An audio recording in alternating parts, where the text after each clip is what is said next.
So, with Salty and Navis currently rerunning in the game, I wanted to talk about it. But I also want to cover Arknights as well. So I decided to come up with an idea that would allow me to speak about both of them, as well as getting to discuss my favorite character from the Abyssal Hunter stories so far, Irene. Irene is a 6-star Swordsmaster guard, and she is a pretty fantastic character if I do say so myself. Irene is an Inquisitor, and she's been raised that way since a young age. Both of her parents have died when she was very young, and since then she's been raised by the High Inquisitor Dario to become his successor, and he did a pretty bang up good job of it. Irene, even by the time we meet her, is an exceptionally well trained Inquisitor, but she is still naive and has much to learn. Due to how she was raised, Irene adheres exceedingly closely to the Inquisition's goals. She doesn't have any room for nuance in her beliefs. This is of course fine when it comes to dealing with the Seaborn, as the Seaborn are so dangerous, eradicating them with extreme prejudice is the most efficient way of dealing with them. However, it also spreads to the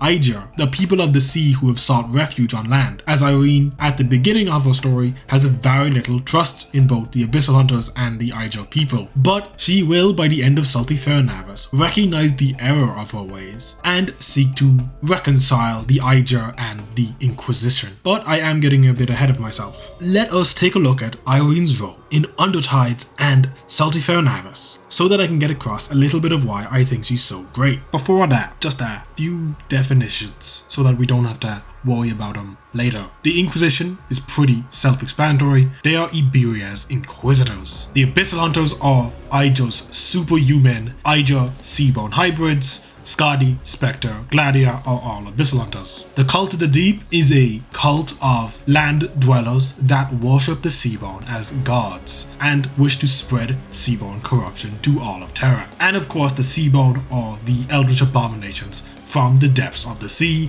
which I have made a video on previously if you want to get some idea of what I think about them into your brain cells. Additionally, the Golden Age refers to a period around 60 years before the events of Arknights and Salty Navis, where the nation of Iberia had a massive naval fleet and controlled a vast majority of Terra's known waters. Arknights follows the adventures of Skadi as she journeys to the town of Salviento to retrieve Spectre, who had been kidnapped by Gladia at the beginning of the event. During this time, Skadi begins to uncover the Cult of the Deep's rituals that have taken root within the city. Irene enters the scene a little bit later than Skadi, after she and Dario apprehend a few bounty hunters that have come across some Seaborn. Dario of course executes these bounty hunters, as the existence of the Seaborn must be kept suppressed within Iberia. Irene then enters Salviento, where she eventually comes into contact with Skadi, and she pretty much immediately starts trying to arrest her. However, Skadi is built supremely and escapes pretty handily, all while fending off Irene without ever drawing her weapon. Irene, however, is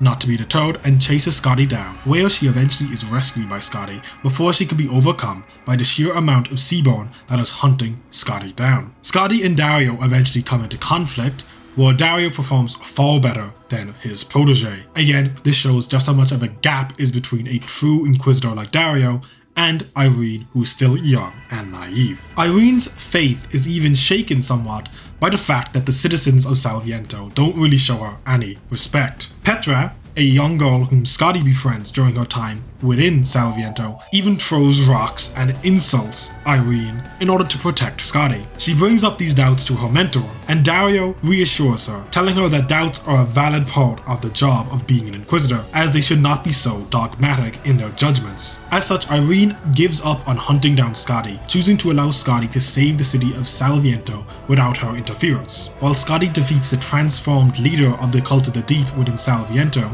alongside the Abyssal Hunters, Irene spends her time rescuing the citizens of Salviento from the Seaborn horde, and afterwards even apologizes to Skadi for her actions, and acknowledges that Skadi did a far better job in protecting the citizens that she is sworn to save. Following the events of Arknights, Irene realizes just how naive she is, and this leads into her character growth during the events of Salty Navis. She also gets a pretty substantial glow up during Salty Navis, to the point where she really looks like a different person. She and Dario, alongside the Abyssal Hunters Skadi, Gladia and Spectre, travel to Grand Pharaoh during the events of Saltifera Navis. The Inquisition is attempting to reclaim some of Iberia's golden age by reclaiming the final Eye of Iberia. The Eyes of Iberia are giant lighthouses that once guided the great fleet of Iberia before the profound silence destroyed Iberia's golden age. Cult of the Deep has already dug its way into the town of Gran Faro, and as such, the Inquisition is going to receive absolutely no help from the locals. It also doesn't help that during the profound silence, the Inquisition led a bloody campaign against the Aigir that were in the area, which has left many in the town resentful towards the Inquisition. Seaborn quickly begin rampaging throughout the town, but Kelsid and the High Inquisitor deal with this, while Irene, Dario, and the Abyssal Hunters travel to the Eye of Iberia with Lumen. Lumen is a Aigir that is being born and raised in the town of Gran Faro and is choosing to help the Inquisition as he's descended from two of the original people who built it. This of course confronts Irene's preconceived notions on the Aigir people, with Lumen being the one who activates the Eye, allowing Irene and the Abyssal Hunters to travel to the Saltifera Navis itself.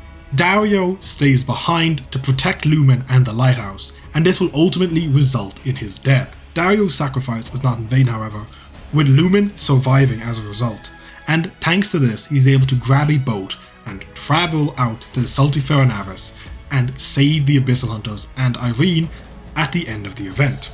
But during that time, the Abyssal Hunters and Irene reach the Saltifera Navis. Spectre, while on the Saltifera Navis, regains her memories, and due to this, her and Irene develop quite an interesting back and forth relationship, with Spectre referring to our beloved Inquisitor as her little bird. While on the Saltifera Navis, they of course run into the final two surviving members, Alfonso and Garcia. Garcia is practically a Seaborn at this point, but they still retain their memory. And Alfonso is half Seaborn, with one of his hands being completely transformed. Around this point, the End Speaker makes its appearance, and it becomes a cat and mouse game of hunting it down. Amaya, a member of the Cult of the Deep, summons the Seaborn to destroy the Saltifera Navis, so Alfonso now joins the Abyssal Hunters and Irene. Entirely unrelated to Irene, but there was a pretty nice JoJo reference between Gladia and Ulpanis, and it's up on screen. Pretty fantastic CG, and it is much appreciated. During the battle against the End Speaker, Irene learns about the death of Dario, but she has grown somewhat since Undertides, and despite the death of her mentor, she continues to fight regardless. The leader of the Cult of the Deep is devoured by the End Speaker, allowing it to evolve even further, even able to send an Abyssal Hunter like Ulpanius flying off the Saltifera Navis. At this point, Irene is pretty much useless against it, but continues to do her best regardless. In the end, the gang has to destroy the Saltifera Navis in order to kill the End Speaker, with Garcia dragging it into the depths before Ulpanius kills both of them. Irene is saved from drowning by Spectre, and she gets to be the first land dweller to lay eyes on an Aigirian city, potentially ever, but at the very least, she's the first Inquisitor to lay their eyes on an Aigirian city in a long time. Following the events of Saltifera Navis, Irene retires somewhat from the Inquisition, planning on finding her own way to bridge the gap between Iberia and the Aigir. So our little bird has come a long way. Both of the Abyssal Hunter events currently out have given us insight into her growth as an individual. She starts by being a brash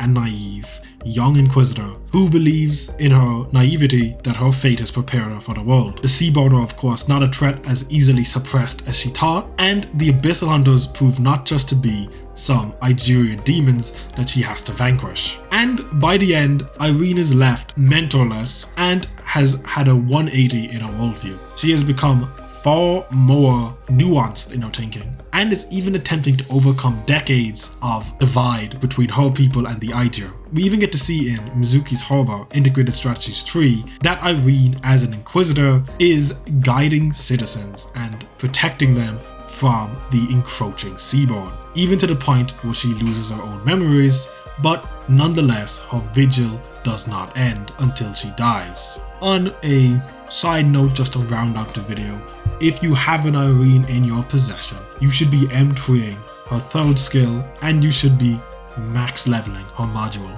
it's pretty good. I would say to use the other skills, but realistically, it's spin to win gaming with Irene. And that's about it. Be good people, and I'll talk to you next time. Anyway, in order to throw my hat into the ring on the old spec green thing, I'm going to propose bottom Spectre, top Irene. Not a very common take, but there it is.